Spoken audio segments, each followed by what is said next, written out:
Hey everybody, and welcome back to Storytime with JRP.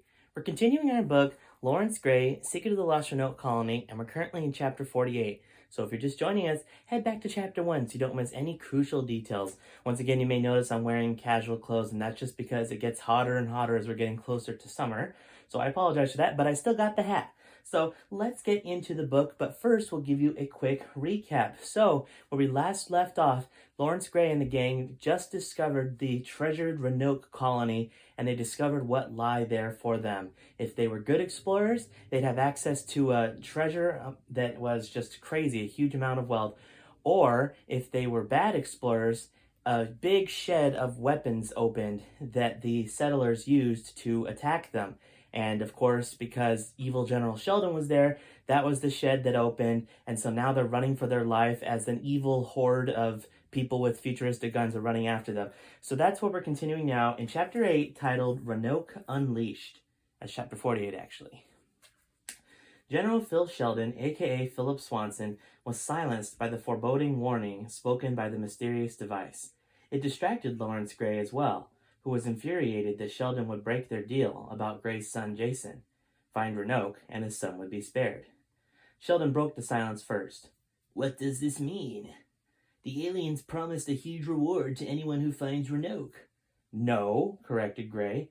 "They said any honest explorer who finds Roanoke. A person whose only goal is to learn more about the world around him, not just out for fortune and glory, which you, General, were clearly hoping for." Sheldon snorted. "So I don't get a reward. I still found the colony, and that alone is an accomplishment." "Perhaps," replied Grey, "if that were really what you were after. I was the one who discovered all those clues. Without me, you'd be nothing." Sheldon cracked a smug smile. "And without Jason, you'd be nothing, Laurence Grey." Fuming, Grey tackled Sheldon to the ground. He was again about to punch General Sheldon when a hand rested on his shoulder. It was the assassin. "We don't really have time for that, Laurence," it said. "We really should escape while we can." Again, Grey noticed that feminine voice. It sounded so familiar, but he just couldn't place it. Grey got up and helped Sheldon get up as well. "Just remember who you're talking to, General." Sheldon ignored him. Suddenly, the device turned on again and said, 2 minutes, dishonest travelers, until Roanoke is unleashed." It then promptly shut off again. Sheldon scratched his chin. "I don't get it. What does this device mean, saying there will be a huge war or something? Is that a metaphor?" Grey shook his head. "No, it's an understatement. You remember I told you about the alternate reality version of our son, right? Well, he invented a device that can take him to other alternate realities, as if you didn't know." Sheldon gave him a death look. Grey continued, "Well, that version of Jason told me about one of the realities he visited. It was a version in which you found Roanoke much earlier, hence Jason was able to see the consequences.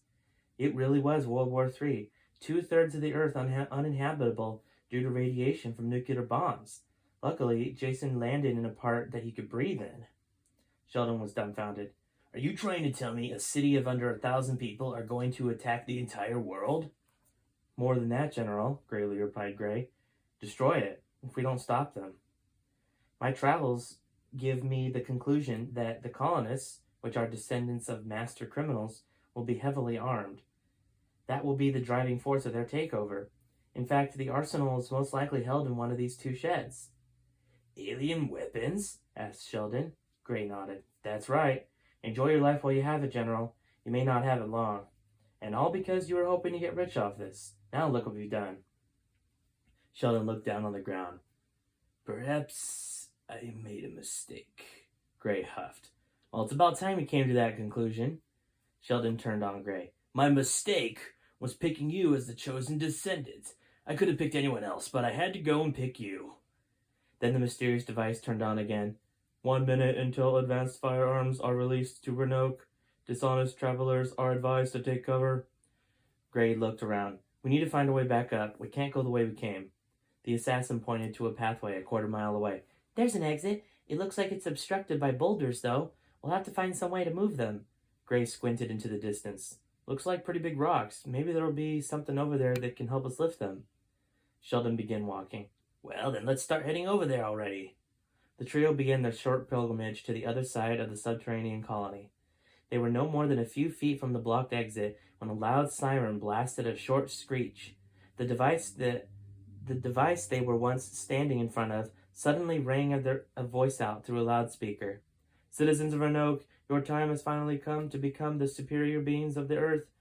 From a distance, Grey could see one of the large sheds opening.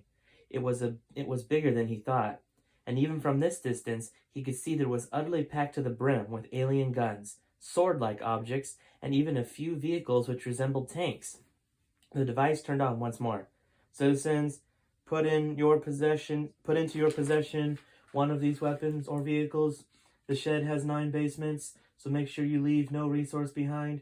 A lifting machine can help you bring those objects from the lower levels to the ground level. When you have gathered and fully stocked yourselves with the appropriate weapons, proceed to the northwest corner of the colony and walk or drive out of the exit. If you do not know how to drive, read the manual inside each vehicle. Hurry, our invasion begins in 5 minutes. Your mayor will be your leader. Kill everyone you see unless they join your cause. Get somebody to take you or some of you to the nation's capital and take over his position. Any resistance, use these weapons. Battle plans can be found on basement level 9. This message will repeat. Citizens, put into your possession. Grey turned away. This was all too real. There would be no walking away from this and returning to his home.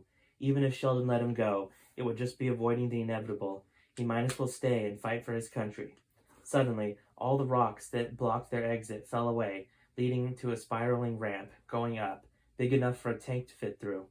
Without delay, the assassin, Sheldon, and Grey began the journey up, running as fast as they could. After just a few minutes, Grey could tell they were nearing the surface. He could hear the device from below. Citizens, the time to attack is now. Hold nothing back. Roanoke is unleashed. Whoa, what an insane chapter, guys. All this effort to get to Roanoke, only to find out they brought their own doom upon them. How will Grey respond to this? What is he going to do next? We have to find out in tomorrow's chapter, guys. Alright, I'll see you then.